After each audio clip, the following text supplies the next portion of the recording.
Itanting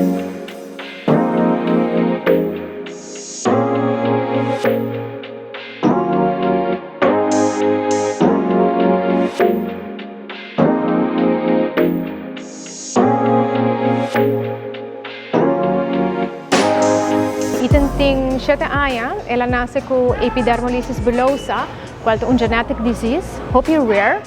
Ete único mucho ko malesa aqui na Aruba. E eta bem com sua dificuldade. Den condição ko itanting nos hopi uitdaging.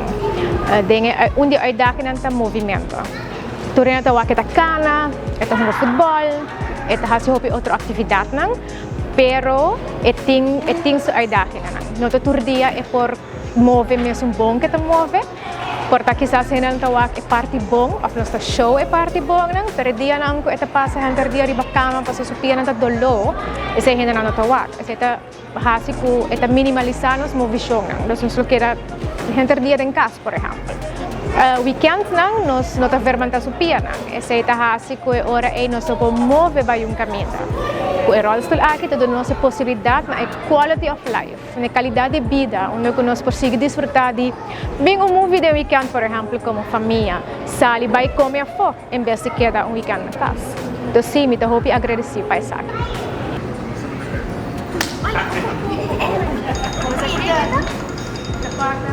Para coach do bem?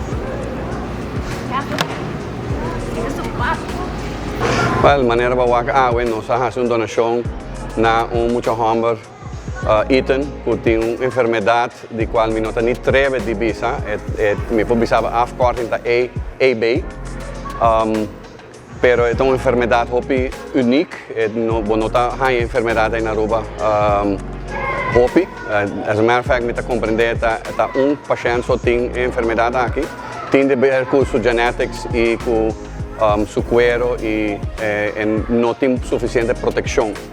Isso aí da assim que ora nós há uma petição de grupo de estudantes da Universidade de Aruba que me awak petição, mas vai buscar tique mais leu, mas que você sabe que algo tique especial, tique inusual, lá que nós awak se nós podemos donar man. Assim aqui nós contact mama. Uma trajetória de par de luna por bando de assim a informação necessária com fete, com stool water trabalhar na sua necessidade, na seu tamanho e com crescimento na mente.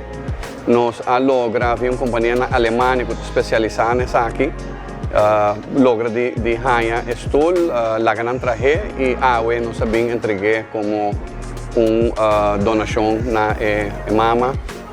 Uma enfermeira, por certo. Me quero agradecer a toda a gente que a cooperar e que ajuda no processo aqui. Meu staff na oficina, que assim da hora na largo, te chama Alemanha, manda e-mail. Obviamente na senhora Herman também que está tem paciência para por tolerar nossa chamada, porque cada vez não está pedindo um costo novo. E assim nós quero donar dank na toda gente e também na mama e Ethan por aceitar a donação aqui. De começo, Metacorp sempre a concentrar e ajudar as pessoas mais vulneráveis nas comunidades. E essa aqui não é uma exceção, essa aqui está muita, que está de ajuda, mas sempre nos concentramos em massa mais vulnerável e com essa aqui nós seguimos continuando a donar sustento nas comunidades.